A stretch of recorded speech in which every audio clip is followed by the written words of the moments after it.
Welcome friends. ষষ্ঠ বেতন কমিশনে প্রাথমিক শিক্ষকদের বেতনক্রম ঠিক কীভাবে হচ্ছে এবং কিছুদিন আগে গ্রেড পে বৃদ্ধি ঘোষণা হওয়ার পর তার হিসাবটা কিভাবে ধরা হবে সেই প্রসঙ্গে আজকে একটি ভিডিওটি পুরো ভিডিওটি দেখেন এবং ভালো লাগলে একটি লাইক অবশ্যই করবেন। খবরটি প্রকাশিত হয়েছে bengali.mirrors.blogspot.com-এ। এই ভিডিও ডিসক্রিপশনে আপনারা বিস্তারিত লিঙ্কটি পেয়ে যাবেন এবং সেখান থেকে দেখে নিতে পারবেন। ষষ্ঠ বেতন কমিশনে প্রাথমিক শিক্ষকদের বেতন কাঠামো। গত 13ই সেপ্টেম্বর মাননীয় মুখ্যমন্ত্রী সরকারি কর্মীদের বৈঠকে পে কমিশনের রিপোর্ট সম্পর্কে কয়েকটি তথ্য তুলে ধরেছিলেন।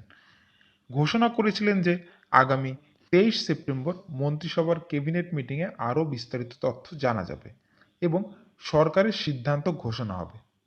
পূর্ব নির্ধারিত ঘোষণা অনুযায়ী রাজ্যের অর্থমন্ত্রী ডক্টর অমিত মিত্র পে কমিশনের প্রস্তাব ও সরকারের সম্মতি দুটোই তুলে ধরেন এবং কয়েকটি বিষয় দেখা যায় যে কমিশনের প্রস্তাবের চেয়েও বেশি অনুমোদন করা হয়েছে, যদিও এরিয়ার এবং বাড়ি ভাড়ার বিষয়গুলি সরকারি কর্মীদের নিরাশ করেছে। তবে কোন বেসিকটাকে ধরা হবে তা এখনও জানা যায়নি। 2016 সালের বেসিক নাকি বর্তমান বেসিককে 2.57 দিয়ে গুণ করতে হবে সেটা না জানা পর্যন্ত সঠিক হিসাব দেওয়া সম্ভব নয়। তবে সবচেয়ে জটিল হিসাব এই মুহূর্তে প্রাথমিক শিক্ষকদের বেতনের হিসাব, কারণ চলতি বছরের আগস্ট থেকে চালু হয়েছে প্রাথমিক শিক্ষকদের নতুন বেতনক্রম। এদিকে 2016 সালে তাদের বেসিক অন্য ছিল। সেক্ষেত্রে কি হবে? সূত্রের খবর, এক্ষেত্রে কয়েকটি ভাগে এই হিসাব হবে, অর্থাৎ গ্রেড পে বৃদ্ধির আগে পর্যন্ত এক ধরনের হিসাব এবং গ্রেড পে বৃদ্ধির পরে আর এক ধরনের হিসাব। আর এ ক্যাটাগরির নিউ জয়নিং প্রভৃতি বিষয়গুলো তো রয়েছেই। এবং বেতন কমিশনে অর্থাৎ রোপা 2019-এ কয়েকটি অ্যামেন্ডমেন্ট বা সংযোজনী থাকবে, তার মধ্যে প্রাথমিক শিক্ষকদের বিষয়টিও অন্যতম। আর 2020-র আগেই যেহেতু এই গ্রেড পে বৃদ্ধি বা পেব্যান্ড 2 থেকে পেব্যান্ড 3 আপগ্রেডেশন চালু হয়েছে, তাই pay commission effect grade pay বৃদ্ধি বিষয়টি থেকে বঞ্চিত হবেন না বলেই মনে করা হচ্ছে প্রাথমিক শিক্ষকদের ক্ষেত্রে।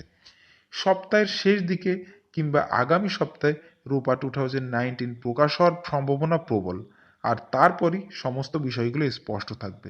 তো এক্ষেত্রে কিন্তু কয়েকটি বিষয় স্পষ্ট হয়ে গেল, যেটা হচ্ছে অনেক শিক্ষকদেরই প্রশ্ন ছিল যে 2016 থেকে ইফেক্ট হচ্ছে, তাহলে আগস্ট মাসে যে প্রাথমিক শিক্ষকদের বেতন বৃদ্ধি করা হয়েছে কিংবা গ্রেড পে বৃদ্ধি করা হয়েছে সেটা কি ইফেক্ট হবে কিনা। তবে 2020 সাল থেকে যেহেতু এই ইফেক্টটা চালু হচ্ছে, তার আগেই কিন্তু এই হিসাবটা হয়েছে, সেক্ষেত্রে কিন্তু এফেক্ট পাবেন এবং ঠিক কিভাবে পাচ্ছেন সেটা কিন্তু বিজ্ঞপ্তি না প্রকাশিত না হলে কিন্তু সঠিক ধারণা দেওয়া সম্ভব নয়। তো ভিডিওটি ভালো লাগলে অবশ্যই একটি লাইক করুন। পরবর্তীতে আমরা আরও বিস্তারিত তথ্য নিয়ে আসবো, তো চ্যানেলটি এখনই সাবস্ক্রাইব করুন। ধন্যবাদ।